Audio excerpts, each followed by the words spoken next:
Big Al's Rant with Cayden McFarland, powered by Jack Cassee Ford.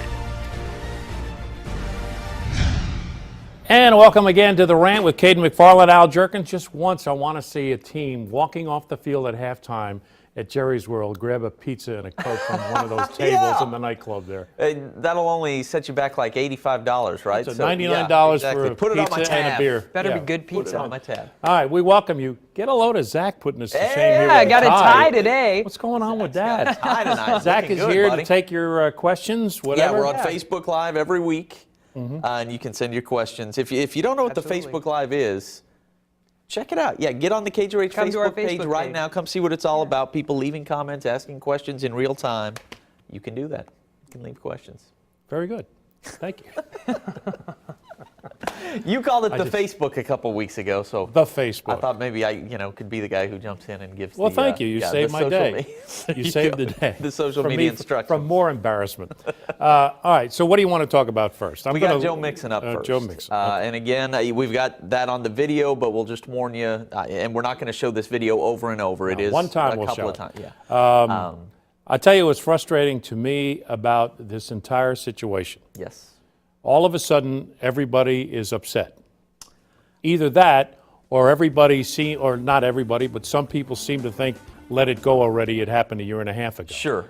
To me, that's kind of a sad part of this whole thing. How can you forget about something like this? Just because it's not convenient with your time frame, that means that it's not a serious situation anymore? I can't. That discourages me to no end if we're ever going to get to the end of this serious problem that we have.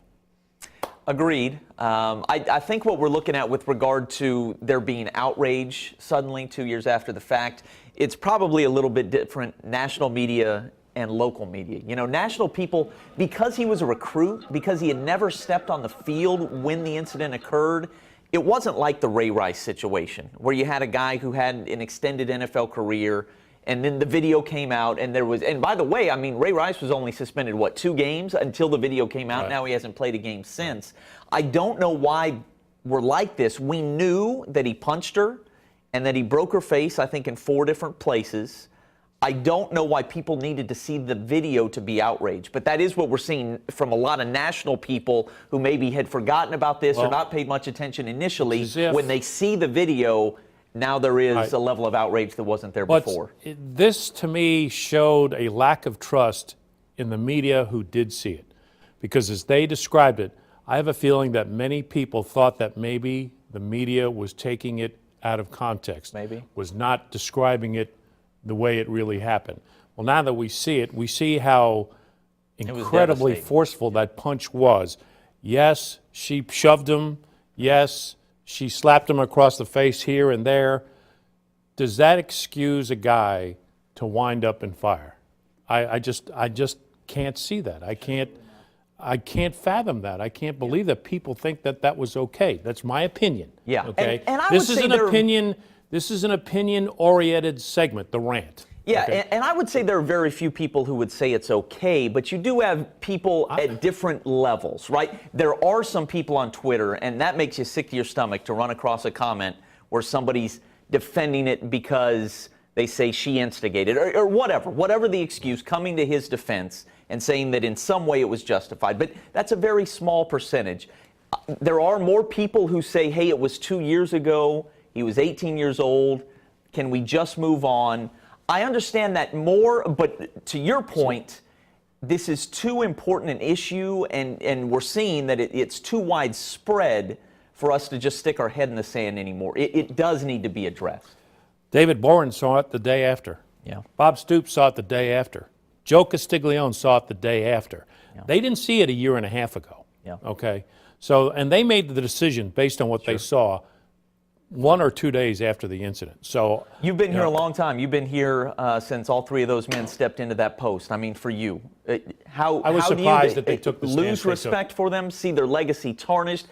How do you parse through that? I'm not going to sit here and say that I lost respect for those guys because they've done a lot of good things for the university, not only on the football field but elsewhere. I'm surprised that they made the decision they did. if this had been an average football player, would they have made the same decision? I think is the question that you need to ask. I myself find it hard to believe that David Boren okayed this. Well, he didn't okay it. Let me backtrack. He didn't okay it. They suspended him for the year. Right. But you know how lame that 1-year suspension was? Basically a red shirt. Basically a red shirt. Yeah. Okay? Yeah, he had to go through anger management.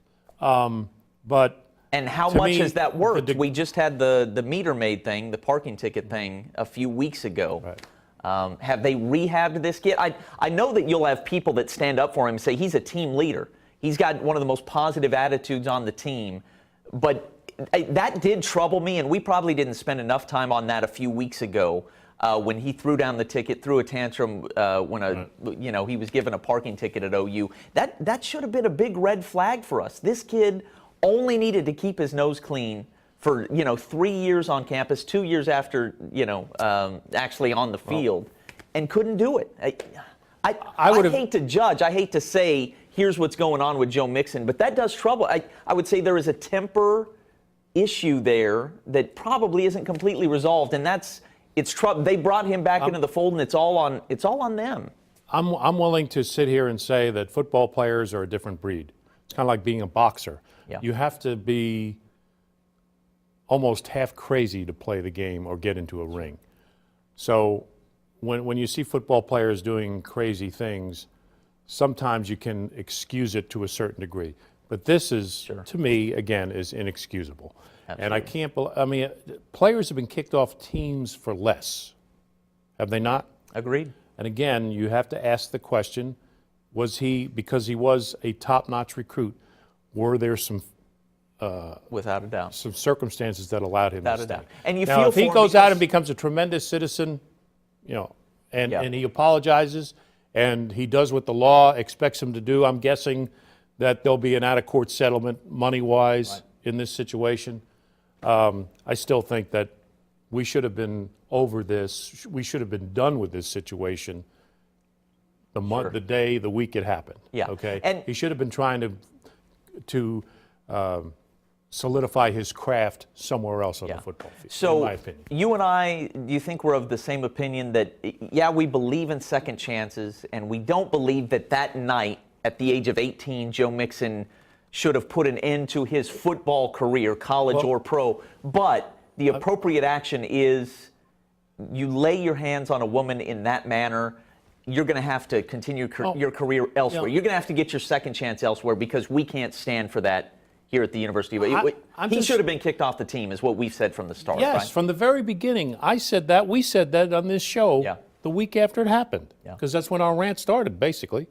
But, hey, it's a situation now. Who knows where it'll go from here. It's starting to get national news now. And if you think this isn't going to be part of the Sugar Bowl coverage, it's not. If you think it's over now with this week and the video being released, it's not over. Do you think part of the timing don't be blaming the media for this either, okay? Sure. This is not a media thing. This is we don't enjoy talking about this. That's for sure. You think we want to talk about this situation here? We want to help rectify the situation, as do you out there.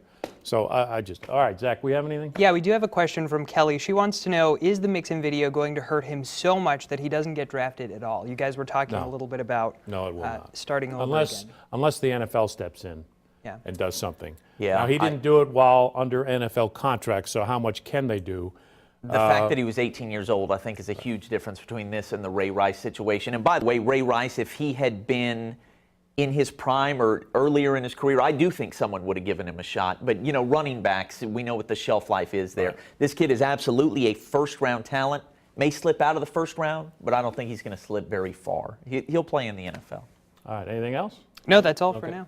All right, where else are we going? Stoops? Oh, no, we wanted TU to talk and the about Miami Beach Bowl. That's tomorrow, 1:30. TU, Central Michigan. Tomorrow already. Can you believe that? 1:30 in Miami. When people go to the beach. Did you see what's today? with the one? Why? Well, they can't go up against Monday Night Football. That's the problem. That's why it's at 1:30. That's right. You got to play it early. James Flanders and Ryan Rubley had their commencement ceremony today in Miami. Took pictures on the beach. The ceremony was actually, I think, inside a hotel. The kids are obviously, they were playing volleyball. Rubley graduated already? Who's that? Rubley graduated already? So that's an early graduate, right? That's what I was thinking about. Anyway, it has to be. I would think so. So anyway, we've said before on the rant in our bowl extravaganza and at other times, we expect TU to win big. So look, I mean, and maybe we're wrong. Maybe we're underestimating Central Michigan. But let's talk about what a 10th win would mean. Dane Evans and Kevin Lucas are playing their final games. Evans, the all-time leading passer at TU. Lucas can become the all-time leading receiver. This is a pretty special senior class that helped turn things around. What do you think the legacy of that group is? When you think of Dane Evans and Kevin Lucas and Josh Atkinson, Trent Martin, those guys, even though they had 2 awful years on the field, you think they've got a pretty special legacy? It's hard to sit here and say, they helped turn the program around because the program wasn't sour that long. Agreed. Right. Absolutely. So it was not down for a decade. And I don't want to sit here and knock these guys because they did tremendous. They grew up tremendously. I think their legacy will be that they are what the TU offense is now. Sure. Okay. It's a Number 5 balanced, in the country. It's a balanced attack. They can run it as well as throw it. They have playmakers. They have quarterbacks that can throw it a lot.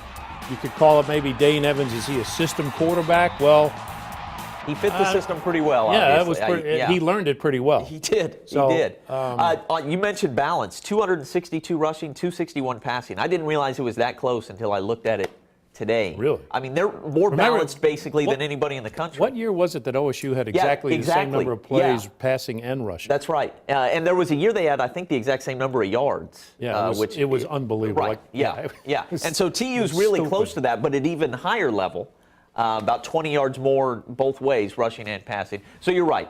They fit into this offense and so well. And Evans and Lucas were both good before. Even though they were on losing teams, they were highly productive for Coach Blankenship. And by the way, we never mention this, but we should give him credit for redshirting a ton of guys in that 2013 season, I believe.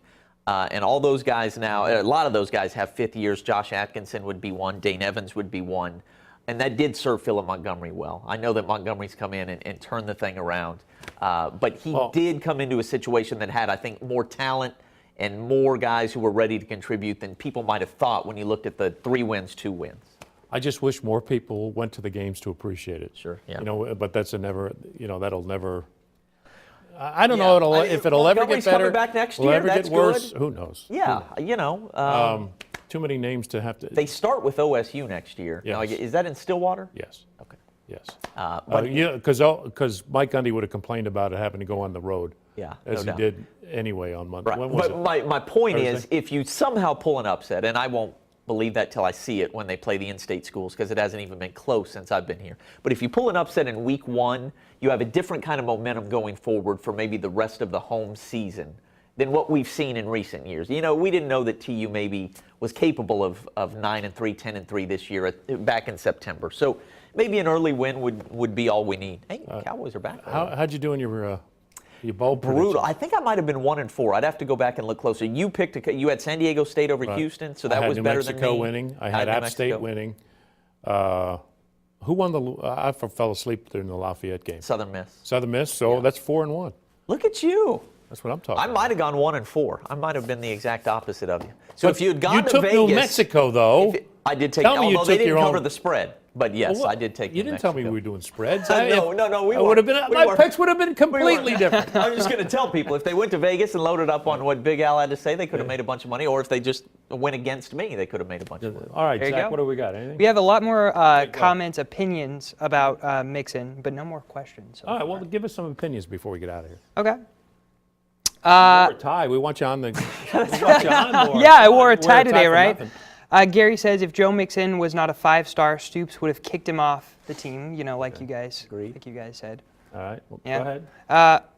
Don't get nervous. Shauna kind of disagrees with you guys. Says that it wasn't right for her to fight him. So have some varying opinions. The role she played. Yeah, the role she played in that. Okay. All right. Well. That story will continue now. Yeah. Next week, be prepared because Cayden and I are going to have our top 5 stories of the year. Yes. Really looking forward to that on Christmas Eve and Christmas.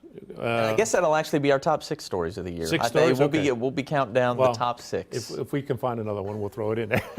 Maybe 7, maybe 8, who knows? It's growing. It's been quite the year, though, when you think, Kevin Durant, the success of our college football teams, on and on and on. Yeah. All right. We've got some good ones. They're back.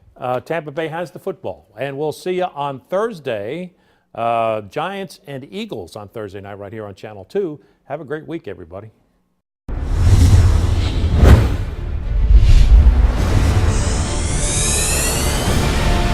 Big Al's Rant with Cayden McFarland, powered by Jack Cassey Ford.